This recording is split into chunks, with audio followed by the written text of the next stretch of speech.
Standard 11 math part first chapter 4 determinants and matrices त्यामध्ये आपण applications of determinants शिकत आहोत. Cramer's rule. Now what is Cramer's rule? Cramer's rule is a formula and it gives a solution of linear equation in many variables. तर Cramer's rule म्हणजे एक formula आहे, त्या फॉर्म्युल्यावरून आपण सोल्युशन काढू शकतो लिनियर इक्वेशनचे ज्यामध्ये 2 किंवा 3 ऑर मेनी व्हेरिएबल्स, ज्या इक्वेशनमध्ये मेनी व्हेरिएबल्स आहेत त्या इक्वेशनचं आपण सोल्युशन क्रेमर रूलच्या द्वारे काढू शकतो.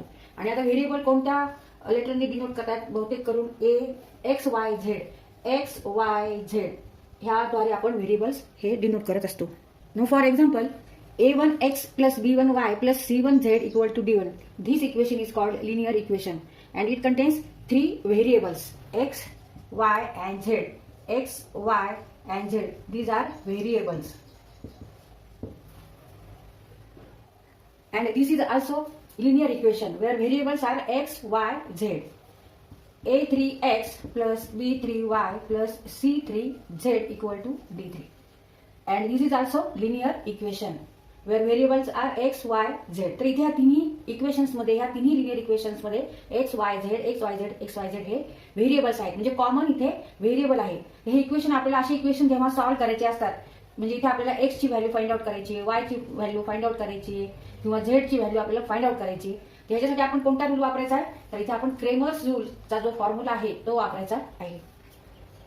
And here a1, b1, c1 these are constants. a1, b1, c1 are constant, not variable. Variable means value changes.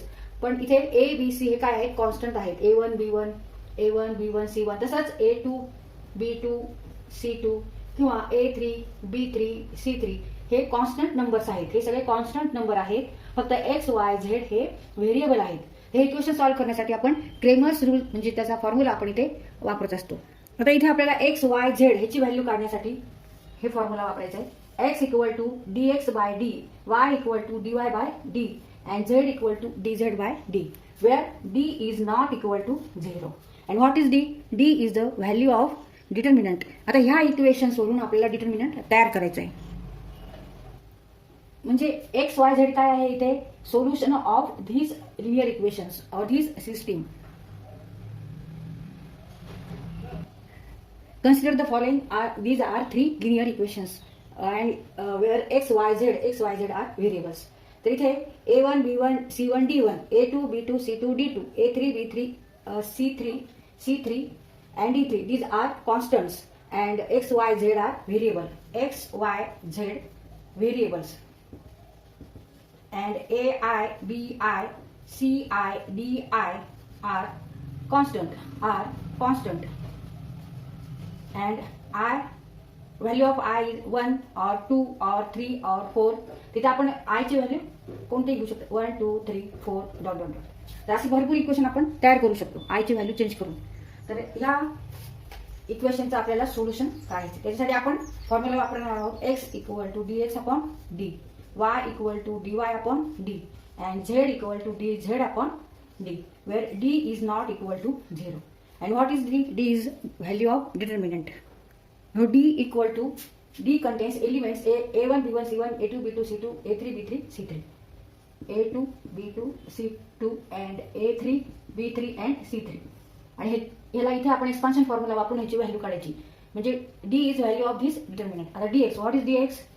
आता इथे परत आपल्याला डिटर्मिनंट तयार करायचा आहे, ज्यामध्ये फर्स्ट कॉलम हा चेंज होणार आहे. आता इथे ह्या फर्स्ट कॉलम मध्ये a1, a2, a3 आहे. ह्याच्यावर आपल्याला काय घ्यायचंय? d1, d2, d3 लिहायचंय. d1, d2, d3 and remaining columns are as it is b1, b2, b3, c1, c2, c3. आता हा एक्सपांड करायचा. एक्सपान्शन फॉर्म्युला वापरून इथे आपण ह्याची व्हॅल्यू काढायची dx ची. dy ला आता कोणता कॉलम चेंज करायचा आहे? सेकंड कॉलम चेंज करायचा आहे. First column write as it is. a1, a2, a3, a1, a2, a3 हा तसाच लिहायचा आहे. चेंज आपल्याला आता मधला कॉलम करायचा आहे. इथे आता d1, d2, d3 लिहायचं आहे आणि c1, c2, c3. आता dy ची आपल्याला व्हॅल्यू काढण्यासाठी हा डिटर्मिनंट एक्सपांड करायचा. एक्सपान्शन फॉर्म्युला वापरून dy ची व्हॅल्यू काढायची. आता dz काढायचा आपल्याला. dz काढण्यासाठी काय करावं लागेल? पहिले 2 कॉलम तसेच ठेवायचे. थर्ड जो कॉलम आहे तो चेंज करायचा. a1, a2, a3 B1 B2 B3 D1 D2 D3. मग ह्या व्हॅल्यू काढल्यानंतर आपल्याला इथे सोल्युशन मिळणार आहे. सोल्युशन काढण्यासाठी आपल्याला हा फॉर्म्युला वापरायचा, x equal to dx upon D, म्हणजे ह्याची व्हॅल्यू काढायची आहे आणि ते भागिले ह्या डिटर्मिनंटची value dx upon D, y equal to dy upon D and z equal to dz upon D, where d is not equal to 0. म्हणजे ह्या डिटर्मिनंटची व्हॅल्यू 0 नसली पाहिजे तरच आपण हा क्रेमर्स रूल वापरू शकतो, नाहीतर नाही. जर डिटर्मिनंटची व्हॅल्यू जर 0 येणार असेल तर आपल्याला हा रूल वापरता येत नाही. ते